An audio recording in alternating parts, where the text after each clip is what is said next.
Oh, I don't know. We will see if this works. I don't know if anybody else's Facebook froze on them, but the Facebook froze, so I guess we'll give it another try to see how long it hangs out.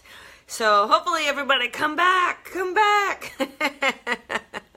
We were doing good there. Everyone was coming in and piling in, but I don't know, a little wonky with the Facebook today. So hopefully it will go okay. I don't know. Are you guys there? Anybody? Let's see. We'll have to give it a minute to see if it's going to work. Yeah, Facebook is not happy today. There we go. Well, Dawn's back in. Hi, Dawn. Let's see if everybody else is able to come back in. Say hello if you're able. Hi, Elise. There you are. We're getting everybody back in. The Facebook froze. I'm not even sure why. Good morning, Bronny. Good morning, Julie. So I'll try to make it a quick one. I know we're not even in Mercury retrograde, right? So, all right, good. Sean is here. Good. Yvonne is there. I see her. Hi, Lily. She's here. All right. Oh, good. Hopefully Jeffrey gets back in and Kathy gets back in. Liz is here. Okay. All right. All right, Georgian is back. Hopefully Jerry pops in. Good morning, Raylene. Okay, so everybody's coming back in. I don't know how much time I have, so I might have to make it a quick one. Good morning, Tracy. Good morning, Cheryl. So, we were talking about dealing with difficult people. And how do you deal with difficult people? Because it can be very, very stressful. Now, a lot of times I was saying that someone who's perceived to be difficult may not be because they're difficult, it's just that they're different than you.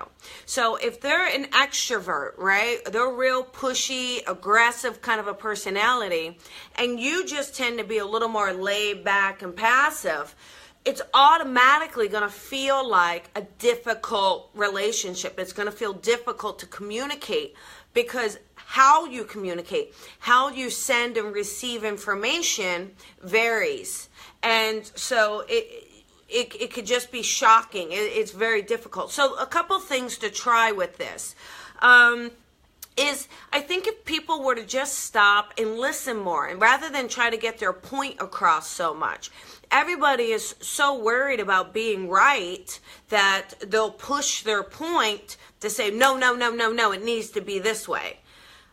If we just stop and really respect one another and respect that we're different, respect that you're going to have an introvert or an extrovert, you're going to have someone who is real pushy or real action oriented, you're going to have someone who is more like go with the flow.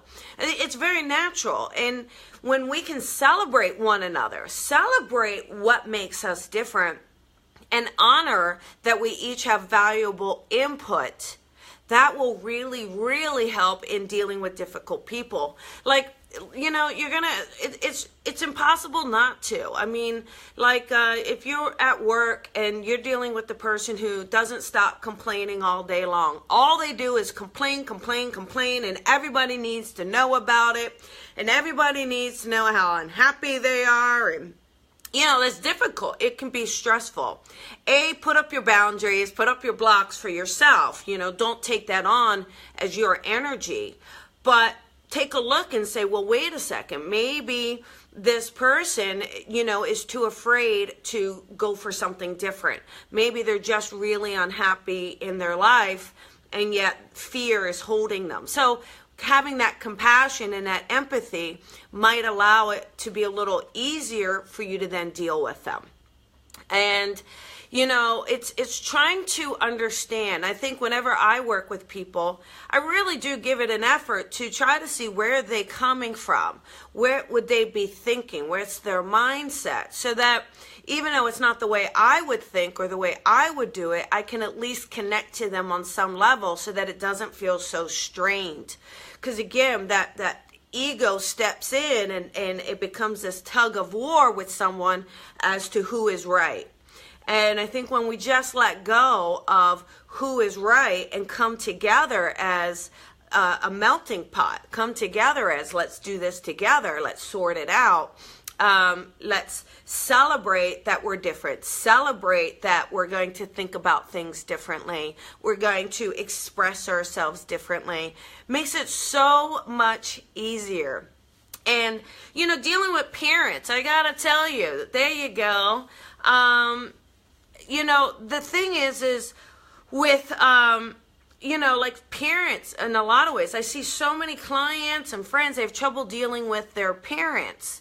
But, like other than life lessons of why you have your parent in your life, naturally you're going to be different than your parent because you'd seen one way of how something was done, and very naturally you're going to want to do it the opposite way or a different way. So automatically you're setting yourself up for difficult dealing with the difficult part. You're going to say, oh, my mother's so difficult, my father's so difficult, right?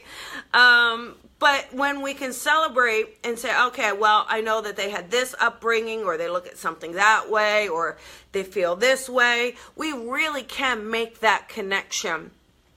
Rather than you going through and, hi, Amber, glad you're back. Good, Laura. Hi, Susie. But rather than like stressing yourself out, because, if you let all the difficult people kind of get at you, it can really hold a lot of weight. It can be heavy for you energetically. It can be very hard. And so I think the best thing to do is to go out there, respect others, listen to others. So many times we're just not listening. I went to a place last night, and I am just not one to talk about religion or politics. Like, I just don't, because it's extremely difficult to say one thing without somehow people wanting to debate it, like even if you just want to make a comment. So it's kind of like, oh, forget it, right? But sure enough, I just said one thing, right? And a person started to go, and I just left it. I didn't say one other thing about it, and it's just a shame. I think it's sad. I think we're in a state where it's a shame that two people can't talk about things and have different points of view and yet just have a civil conversation. It doesn't have to be a debate. It doesn't have to be an argument. It doesn't have to be I'm right, I'm right, I'm right.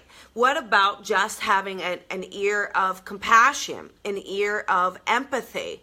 And you might learn something if we do that. And you may realize that the person who comes across so difficult isn't difficult, that they deal with anxiety, or that they're insecure about something, so they want to keep doing their best. Am I doing good enough? Is that okay? Was that good? Did you need me to do something else? And you're just like, oh my God, just stop it. But it's because they're overzealous, right? So when we can look at things and look at people and look at it with empathy, with compassion, with an open heart, I really feel that, thanks, Susie. I really feel that we can have a better understanding of one another and a better relationship with the people around us, and in a much better connection with the people we come into connection with, into contact with, because, it's hard. It's hard when you go up to a counter and someone's got attitude about something. It's awful, right? But, we don't know what happened to that person. We don't know if she's upset because she can't make it to, her husband's chemo session and she's, projecting. We don't know. We don't know. Sometimes people are just a lot of angry and bitter at what they're doing in life. But, that's on them to own. You don't have to take it on to you, but it can be stressful. If you let every single difficult person get to you, it's going to bring you down. It really is. It's just going to bring you down. So rather than letting it do that, you just say, all right, I've been taking a step back. That works too. So if going on, you know what? Let me pause. Let me think about it. Because that kind of helps, just to kind of get out of the element a bit. Just to it gives me a chance to breathe so I don't feel like so right now, right? Because when you're a person that needs to process information and someone is saying, give me an answer right now, it can be very stressful for you. So just learn to sit there and say, okay,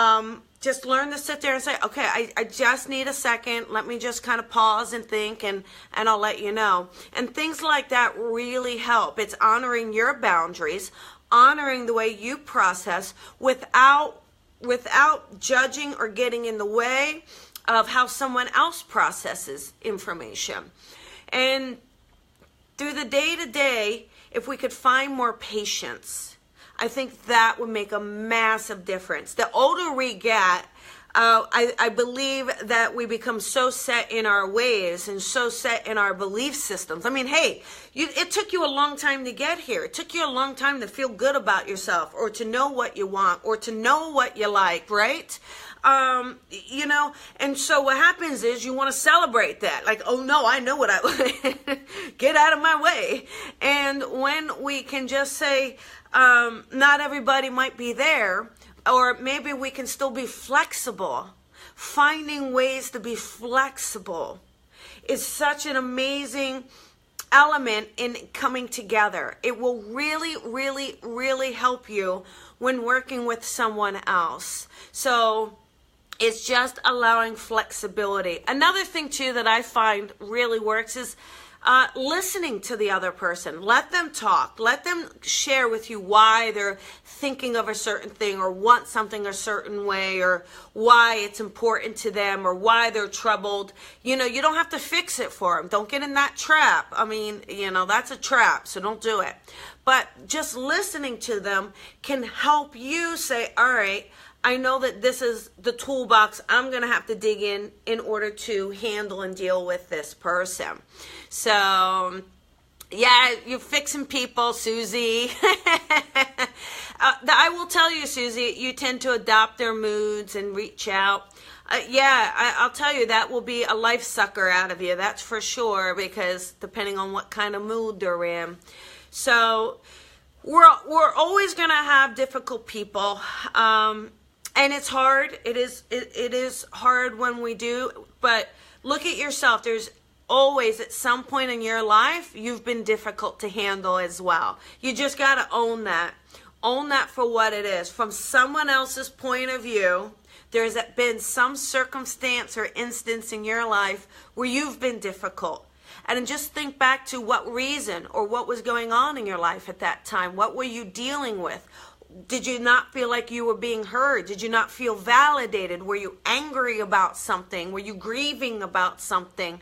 So whenever that happens and you encounter it again, just ask yourself, okay, what would have liked if when I was going through this? What would have helped me? And then just try to be there. But when we can start to, close our mouth and not judge, right? Close it. Just be open.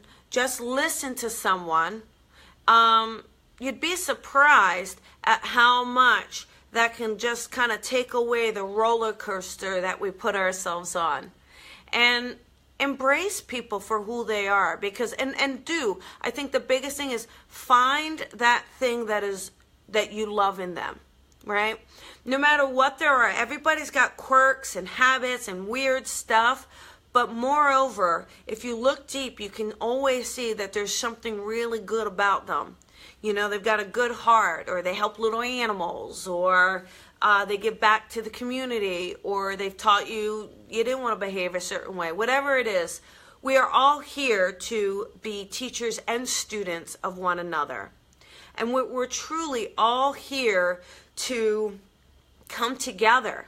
Not to come together and be one and be the same, but come together and be able to stand in our own light, stand in our own power, stand in our own voice, and yet be secure enough in who we are to let someone else share and stand in their own voice. Okay? So there you go. We did it. I don't know. We got through that one. So I'm wishing you all a beautiful Tuesday, and thank you so much. And Shelly and Michelle and everybody who tuned in, thanks for hanging out. I appreciate it. And thanks for the hearts and the shares and the love. Yay. And I will see you tomorrow for Hump Day. Thank you, Bronny. Thank you. Thank you, Susie. All right, everybody. Have a fantastic day. Bye-bye.